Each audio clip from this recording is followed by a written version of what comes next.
is just fantastic.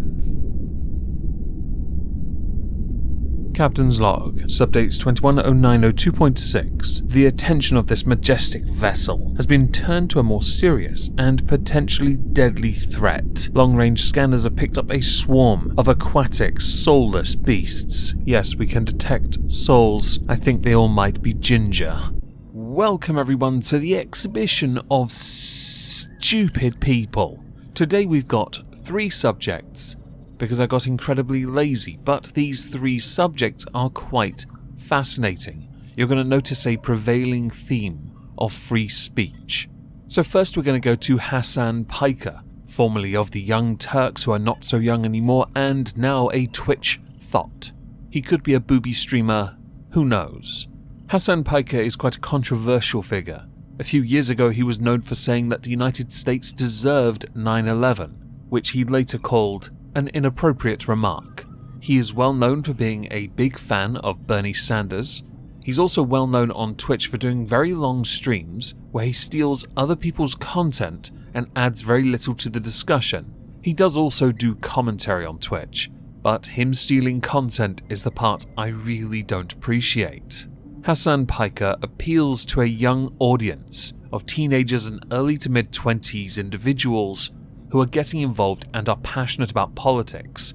He himself pushes very left-leaning progressive values, which lead to many people believing, because of his much like Nico Lol ideas, to be more socialist, when in fact he loves capitalism, which is what we're going to talk about now. Yes, that does in fact make him a champagne socialist, like all the other socialists who say, tax the millionaires, but once they become millionaires, tax the billionaires instead, because they're the real enemy. Hasan Piker was trending on Twitter. The reason why is because of an article by The Insider, which can charitably be considered The Insider's way of sucking on his nutsack.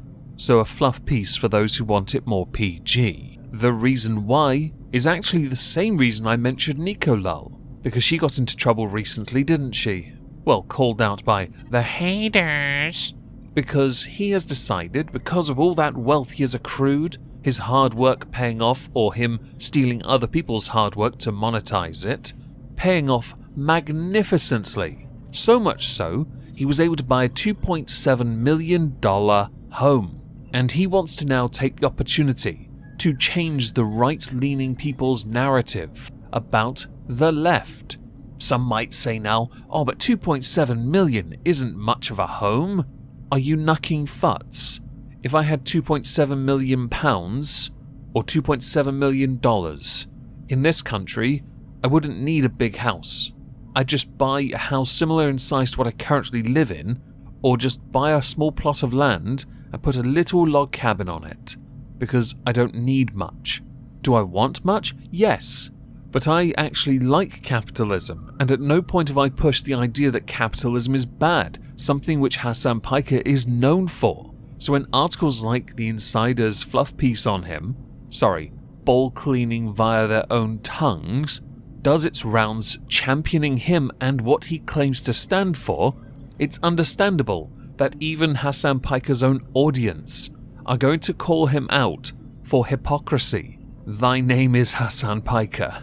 Congratulations, you are now a champagne socialist, and you can challenge the right's view or the narrative they have on the left, but the right don't control the media, the left does.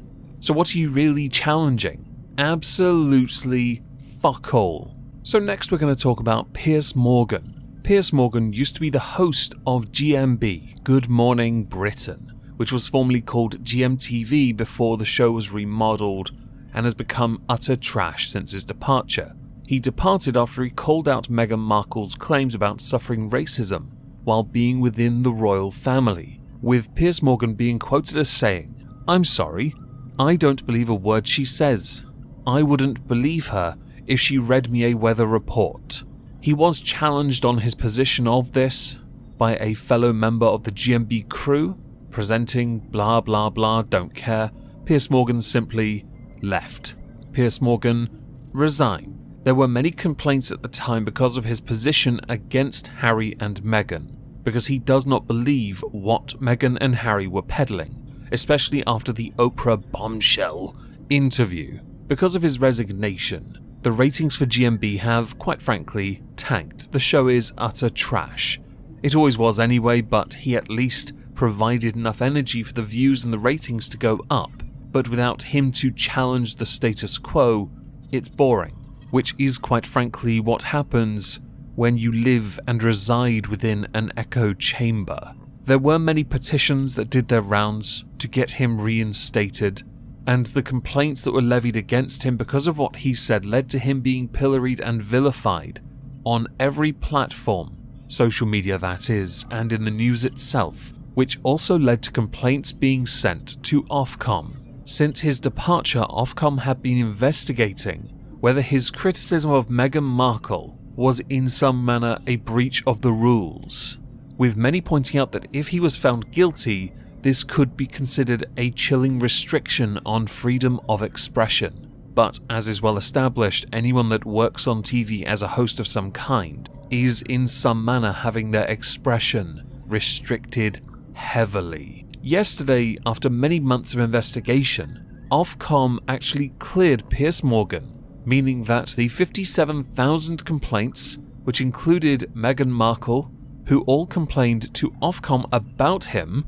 were wrong, because in the eyes of Ofcom, the programs on March 8th and 9th where he was challenged contained sufficient challenge and did in fact protect viewers. Again, my comment about the echo chamber. You don't have one if Piers Morgan is involved. This has led to many people declaring that Piers Morgan should be reinstated by ITV.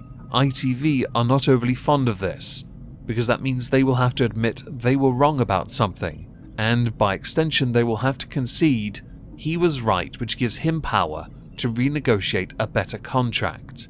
But as their show is slowly dying, they need someone like Piers Morgan, who works really well with Susanna Reid, to keep the ratings at a level that is acceptable.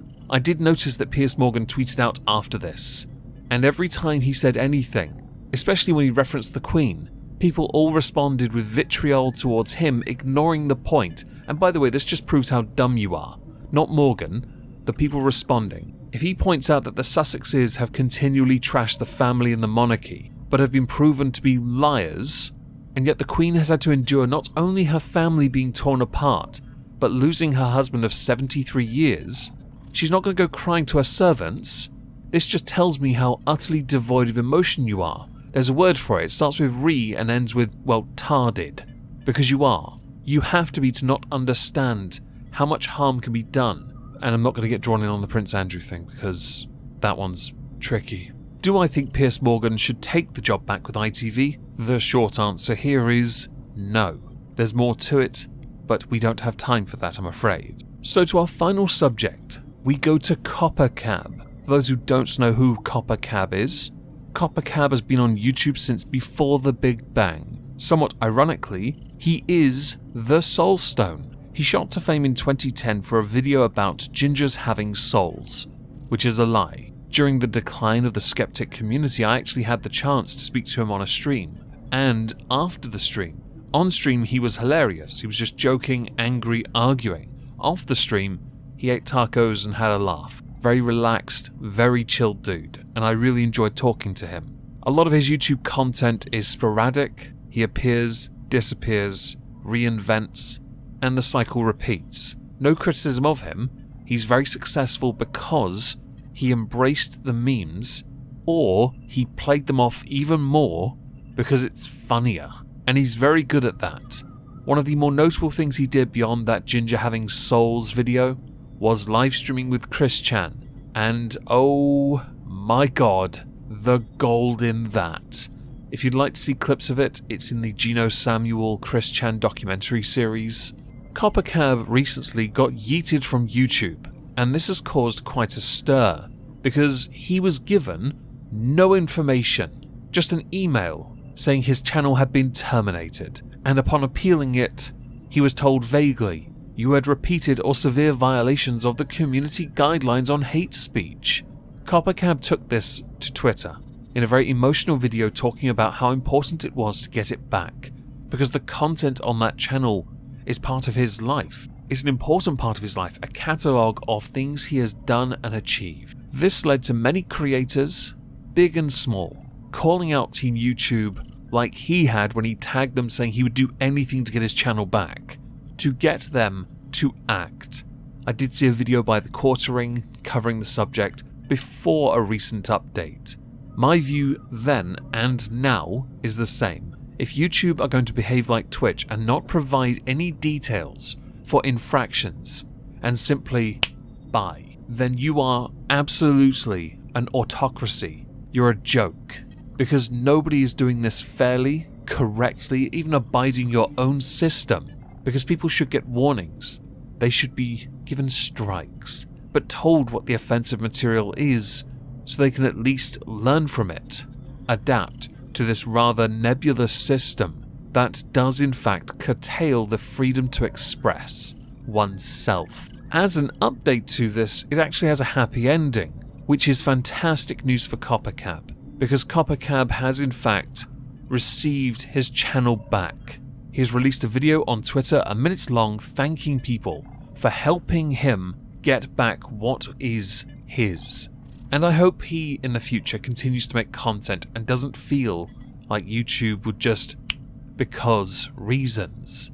Coppercab is willing to adapt and change so that he does not get yeeted. And it's a terrible thing to know that someone can just do that to you. It is also unacceptable. There is a system in place for a reason, and other channels have also been terminated for things we don't know about. Just nebulous emails sent out.